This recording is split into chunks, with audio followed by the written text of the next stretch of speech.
जिन पतित पावन नदियों के संरक्षण के लिए सरकार तमाम दावे कर रही है, तमाम की क्या स्थिति है उसका जायजा, उसकी हालत आप देख सकते हैं। हमारे ठीक सामने यहाँ पर अलकनंदा नदी है और यहाँ पर अलकनंदा नदी को डेंजर जोन, डंपिंग जोन बना दिया गया। आप समझ सकते हैं कई टन मलबा इस नदी में डाल दिया गया है। और अब आप इस बात से भी इसका अंदाज़ा लगा सकते हैं कि जहाँ तक नदी कितनी अपने कितनी चौड़ाई नदी की है और उसके बाद आप वहाँ पे देखें तो कितनी खतरी वहाँ पे नदी हो चुकी है, क्योंकि पूरा मलबा, कई टन मलबा नदी में जा रहा है। आप साफ तौर से देख सकते हैं।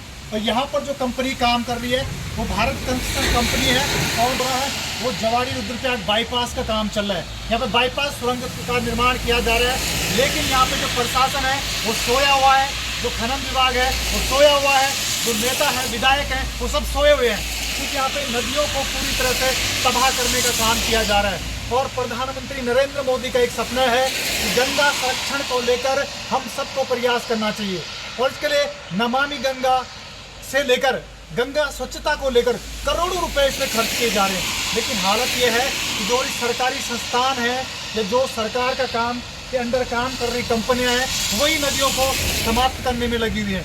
यानी आप लगा सकते हैं कि अगर इसी तरह नदियों को यहाँ पे डंपिंग जोन बनाया जाता रहा तो आने वाले कुछ साल के बाद नदियाँ समाप्त हो जाएंगी। और ये स्थिति नदियों के उद्गम स्थल से ही है, क्योंकि अलकनंदा नदी का उद्गम स्थल यहाँ से बद्रीनाथ से कुछ किलोमीटर आगे है और वहाँ तक से और यहाँ तक लगभग 200 किलोमीटर तक की नदियों की ये स्थिति यहाँ पर हो चुकी है। और आप देखते हैं कि कई बार बारिश के दौरान जब नदियाँ उफान पर आती हैं तो उसकी वजह भी यही है।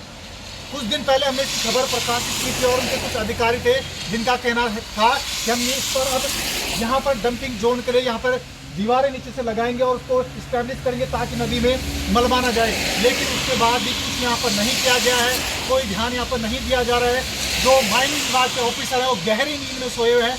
प्रशासन का जो रास्ता आप देख सकते हैं, रास्ता यहाँ पर ये कलेक्ट्रेट को जाने वाला रास्ता है, जहाँ से डीएम साहब डेली जाते हैं इस रास्ते से, लेकिन उनका भी ध्यान यहाँ पे नहीं है, उन पर कोई कार्रवाई नहीं कर रहा है। कई बार हम इस पर खबर भी प्रकाशित कर चुके हैं, लेकिन नदियों की जो दुर्भाग्यपूर्ण स्थिति यहाँ पर देखने को मिल रही है, जिस तरह नदियाँ इस तरह मलबे में अपनी नदियों की जो सांस है वो दम घुटता जा रहा है मलबे में, उस पर किसी का ध्यान नहीं है। तो मैं यही अपील जिला प्रशासन और माइनिंग विभाग से करूंगा कि लगातार इस पर खबर प्रकाशित हो रही है, लेकिन फिर भी भारत कंपनी के खिलाफ कोई कार्रवाई नहीं की जा रही। इनके खिलाफ कार्रवाई की जानी चाहिए एनजीटी के तहत, और जो गंगा को प्रदूषित और समाप्त करने का काम ये किया जा रहा है, इन कंपनियों को इसका कठोर दंड दिया जाना चाहिए।